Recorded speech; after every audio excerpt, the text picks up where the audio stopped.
Yun o, katatapos niya lang mag-shovel. Sobrang kapal ng yelo eh. Ay, lamig. Ay, ang ganda ni shovel niya sa may kapitbahay. Ay. Sabi mo, hindi ganun kalamig. Lamig eh. 30 nga daw eh. Negative 30. Sa loob lang pala ng bahay, hindi malamig. Kapag ako na yun. Feels like minus 30. Papagpag ka pa? Yay. Mga bata nga, aalis ngayon eh. Dapat gagamitin yung yung kotse. Sabi ko, atid ko na lang. Sobrang lamig eh.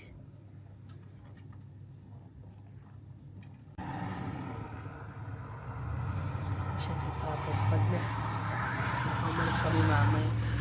Alas 7 na ng umaga. Ano siya? Para pag pinainit mami at least saglit lang uminit. Tsaka yung sa kasi sa salamin. Frozen na frozen. Good morning. Aga nagising. Alas 6. Gising na. Lamig. Okay din. Hindi, sanay na kasi eh. Sa amin eh. Dito naman kasi kailangan Mas talaga yung proper yung suot mo para kahit papano. Yung mga nagkakasakit naman kasi talaga sa lamig, yung nabibigla. Tsaka yung nabababad ng gusto. Sana normal din kasi dahil minsan dahil na dito sa Calgary biglang magwa-warm. Warm, lamig. Tapos biglang todo lamig. Minsan umuulan pa. Ganun dito eh. Pero sa tagal na rin kasi eh. Nasanay na rin eh. Diba? Parang ako baligtad eh. Dati parang okay lang eh. Pero after nung surgery wala eh. Parang ginawin.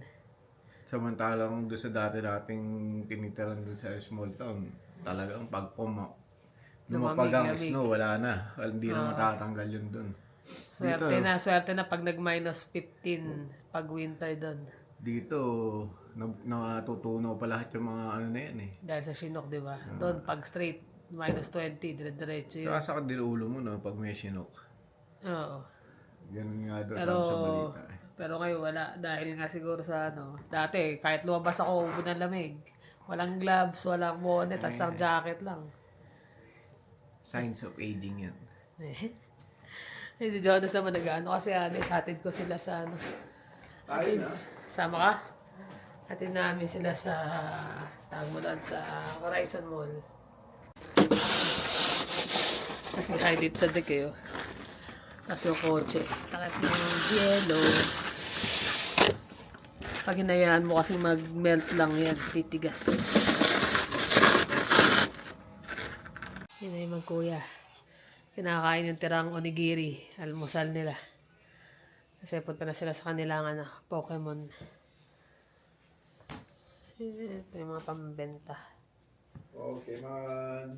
Horizons kami, diretso kami ng Ogres Den. Tsaka mamimili siguro ako ng karne. Yun, pumasok na yung dalawa. Sobrang lamig eh. Nakadali silang bit-bit yung mga nila eh.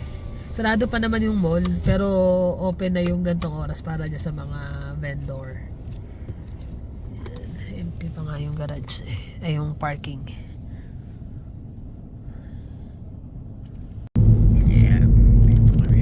Sa mga Amazon sa likod. Amazon.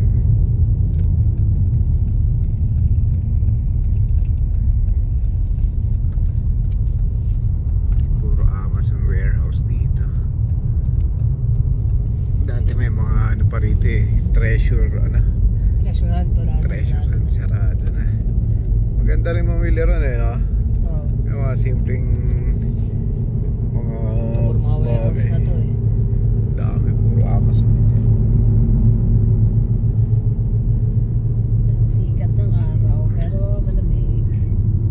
Mas 9 na ngayon pa lang siya sisikat.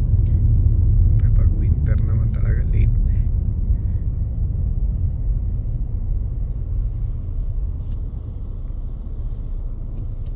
Maganda yung kahit papaano, kahit liblib tong banda rito, napaplaw nila. Looban na to, pero ayos ang kalsada. Mas maganda pa nga dito magdaan kaysa sa atin eh. Kaya lang talaga, madulas hangin yung snow na pinlaw na pupunta rin sa kalsada. Siya yung designated driver. Kasi ano, Designated. yung pangalan nito yung kabisado niya yung Sasakyan. slip and slide nitong kotse, guys. Mahirap na kasi pag di mo kabisado yung sasakyan talaga na ginagamit mo. Tapos winter. Ako tansya ko na yung saan ako hihito. Saan ako mag-slow down. Mag-stony tayo, no? Ah, Dito sa second. dito. Diyan ba?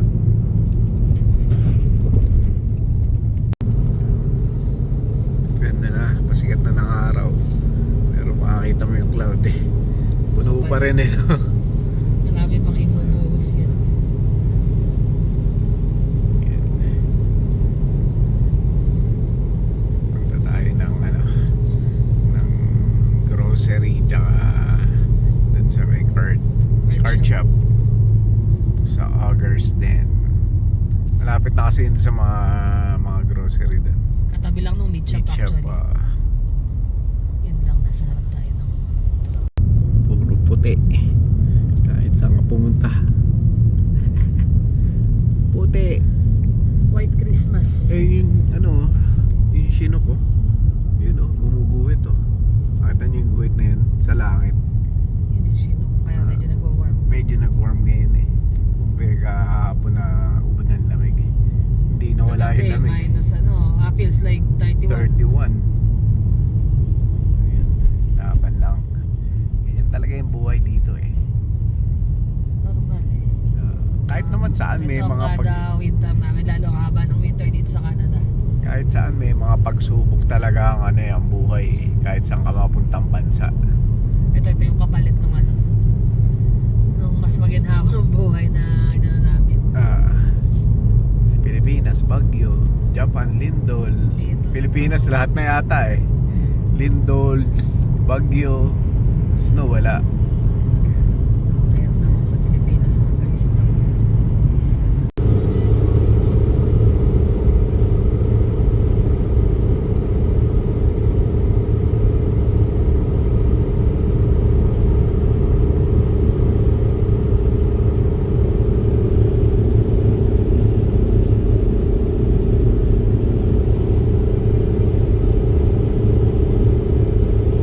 Nakabili na ako ng karne.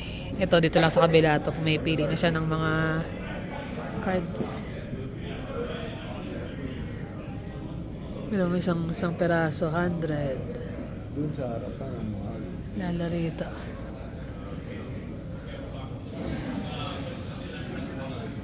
Ayan, 280.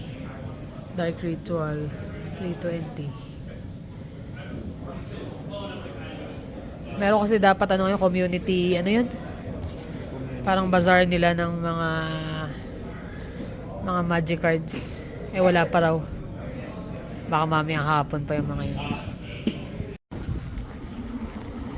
Yan, tama na kami sa TNT. Makabili ng mga tinapay. Pang-almusal.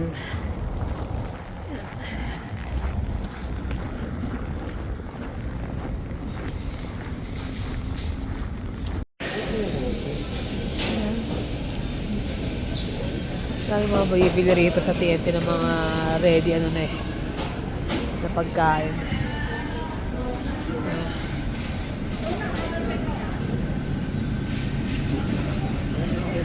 Wala ka ng timing sa magluto eh. Parang nakakatakot. Inumin niya na. May leg there. Leg. Leg ng goose. So, paun nila rito, masarap din eh, no?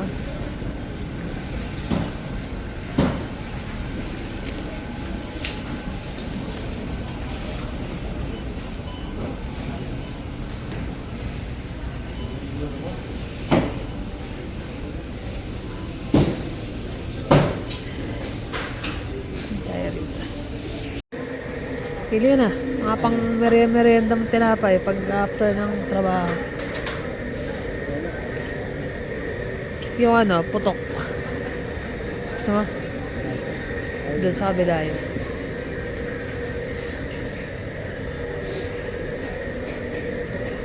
Lunchtime na din kasi, kaya dami na rin tao. 6.79 na, ano? Magkano ba dati ba? 5. Okay na. Piso, mahigit isa. $1 isa. Let's go, ano pa ba?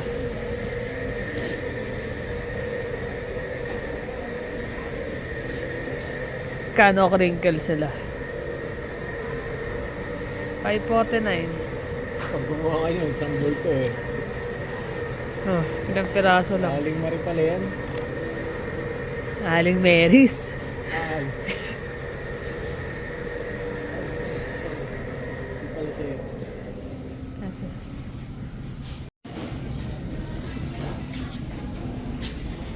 Pili na, pili na. Red bean bun.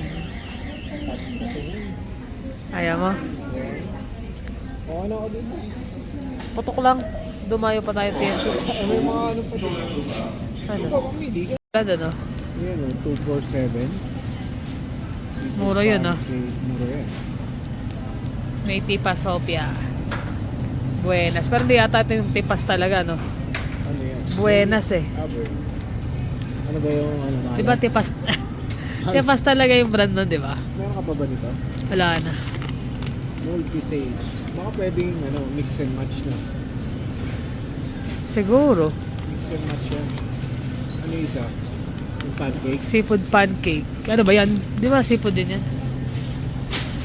Hindi, ito yung parang ano eh, bilog-bilog. Bilag-bilag. Ganun. Ay, kuha ka na iba pa. Yan na lang. Yan, mukhang masarap.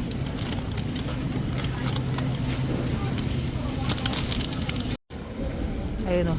Wala kaming dalang bag. Nakalimutan sa sasakyan. Bit-bit na naman. Kaya na kami. Dito na kami kakain sa TNT. Sa kanya may hipon. Sa akin may Chinese. Ano to? Yung parang kikiam. Kikiam nga. Ay, ikaw namili nito? Oo. Nagalo-halo ko na. Konting kanin, konting noodles. Kain tayo, guys.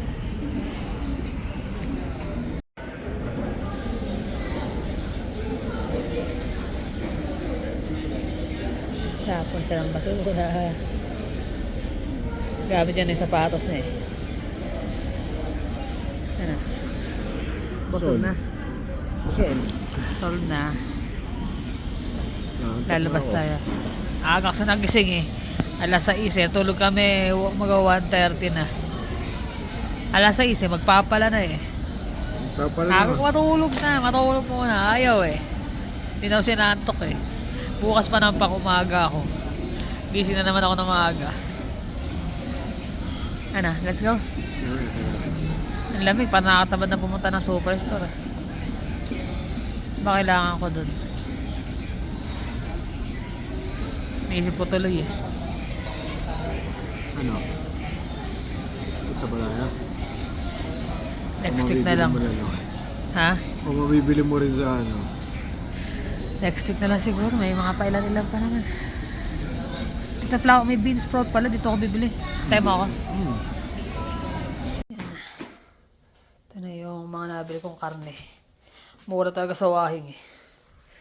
Habang namimili siya ng card. Ngayon ko lang siya ulit siya nakasama sa grocery eh. Kaya lang TNT. Hindi na kami nag-superstore. Eh, nilukot eh. Ba't ganyan? Lukot eh. Kala ko resibo eh. Yan. Ano yan? Tagudan. Chicken wings, chicken thigh, boneless, giniling, sliced beef, pork belly. Magsisibot yun sana ako. Ayaw pala niya. Ayaw niya na si Bochan. Bumili ka na ba? Oo. Tapos chicken wings. Ito, pork shoulder.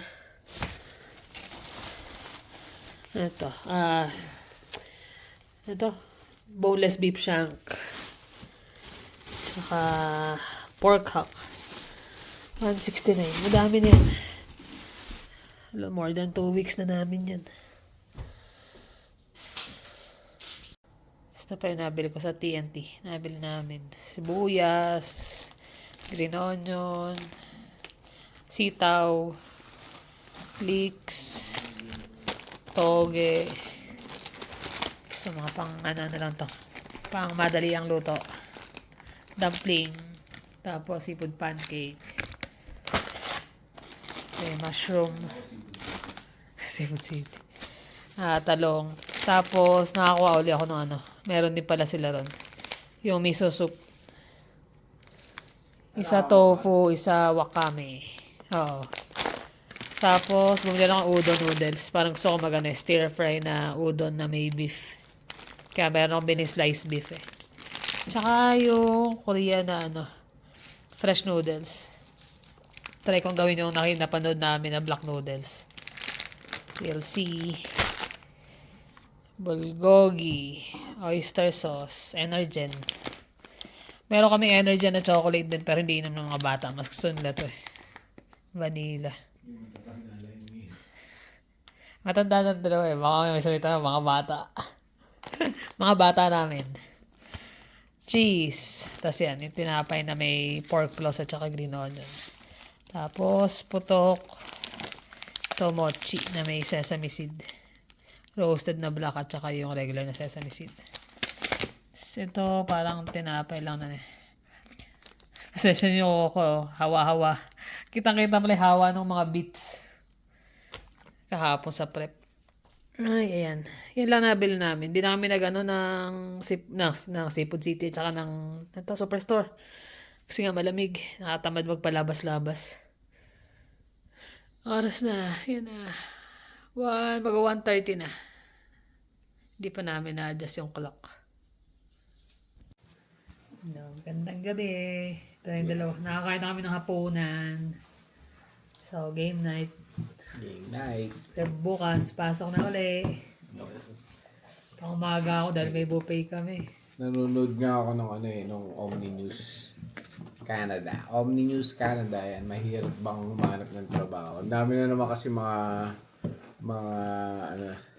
students, international students na graduate. Ayan. Tapos, ayun nga daw, mahirap bang humanap ng trabaho, ganyan. Yung iba raw, na-stuck na doon sa habang nagtatrabaho is nag-aaral, di ba? So, yung trabaho nila, yun na yun. Hindi na nila nagagamit yung tinapos nila. Minsan nagagamit yung tinapos nila.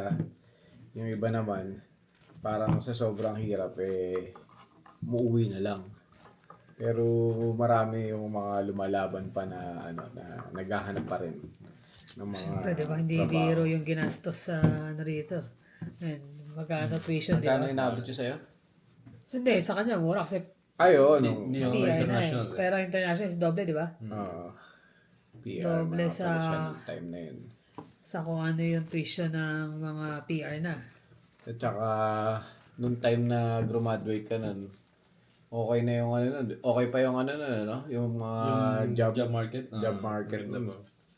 Maganda pa, marami pa. May Ang hirap kahit talaga saan. pag bagong graduate ka na tapos international student ka pa. Hindi basta-basta, syempre daming competition yan. Meron nga member nga kami dito sa group dito sa FB yung yung mga Pinoy in Calgary. Ang daming mga naghahanap ng mga trabaho talaga doon. Meron pa nga isa, Saan, nag-comment ganyan. kanina eh. Darating lang daw nila galing Pinas. Kailangan nila ng trabaho. Sa panahon nga, napakahirap maganap. Lagi gantong month.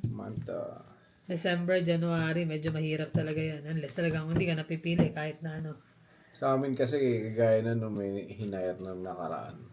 Sabi niya, alam ko to. Tapos nung pinagamit siya nung sinabi niyang alam hindi niya magawa. Akala niya siguro, ganun-ganun lang na sabihin ko lang na gagawin ko to. Puposisyon ka doon sa pwesto na yun Siyempre kasi alam. Laglag siya. Alam niya, alam mo di ba? Ganun Kahit talaga. naman natin sa inyo Ngayon, trabaho. international student kami doon, nakakasama. Nakapasok, tapos parang siguro sinabi niya na, Hindi niya alam. I mean, Na alam niya. alam niya yung technical level na ginagawa Pero nasa trabaho na. Nasa trabaho ng tanong lagi sa amin. Ganun. Pero wala nang problema. Pero nakaka-interfere lang ng work. Yun nga Yun yung mahirap kasi syempre, sabi pa nga nung boss namin you lied to me. Parang ganun daw Kaso na-hire na. na-hire na yung isa. Oo, kaya, ayun, pahirap ng pahirap yung pwesto.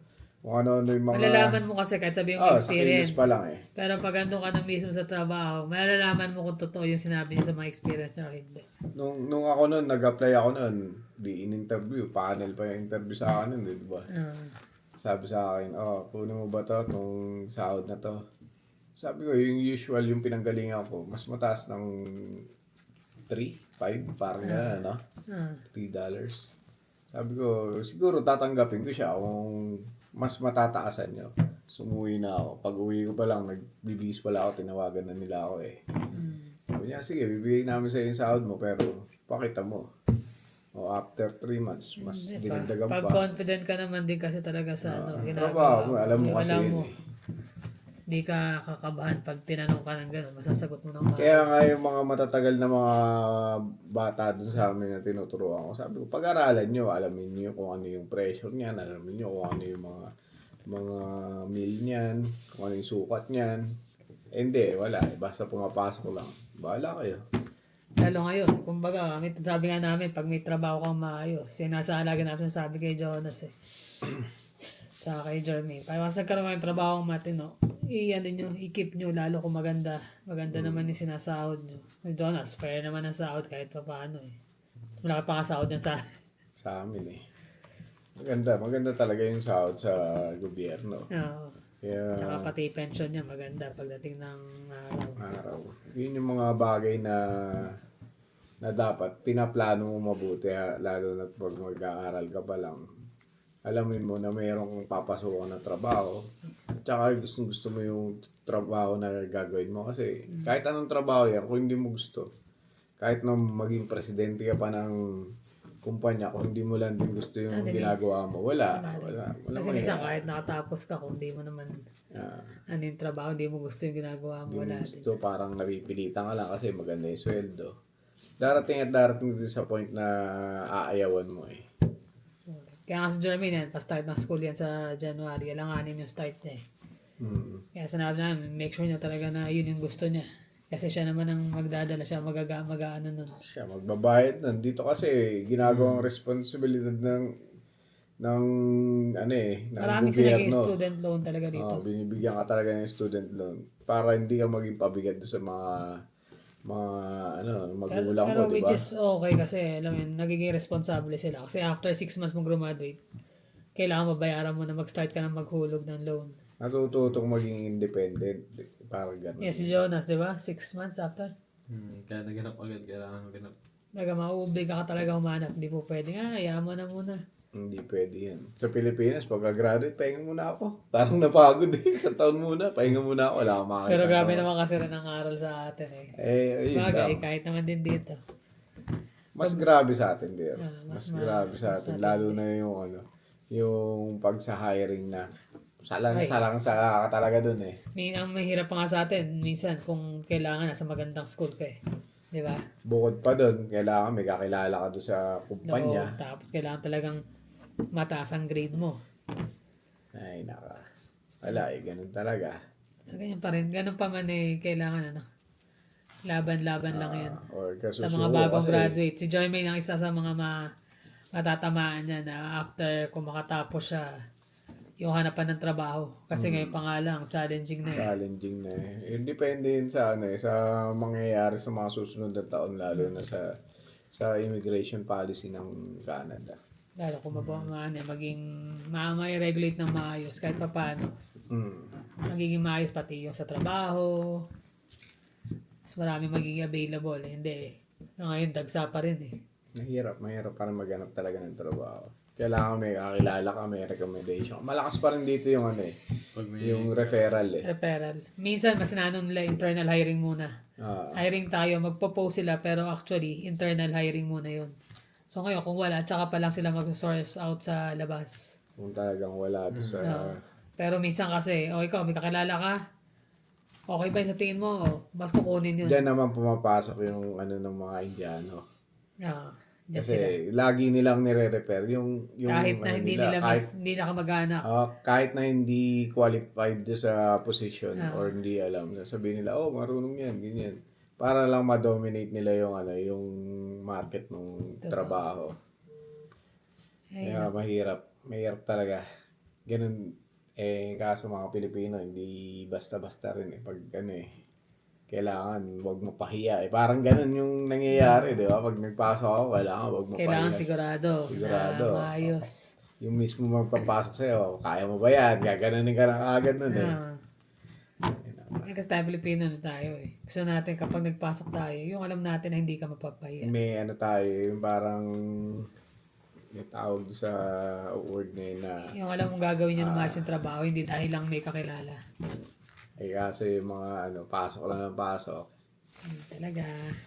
So yun lang naman. Kami maglalaro na muna. Kami kanina namili, sobrang lamig. Pero, yan. Yan, successful din yung kanila, ni Jarmin kanina. Ay, yung benta Sa nila. benta nila sa Pokemon. May kasama siya eh. Ano yan, TikToker? TikToker siya, pero tayo ka naman friend. Nakilala niya ako. Nakaka-chat mo na ata yan eh. Pilipino rin. Filipina. Nice pala eh. So yun lang naman. Maraming salamat ulit guys sa inyong panonood. Ingat kayo lagi. See you on the next vlog. Bye.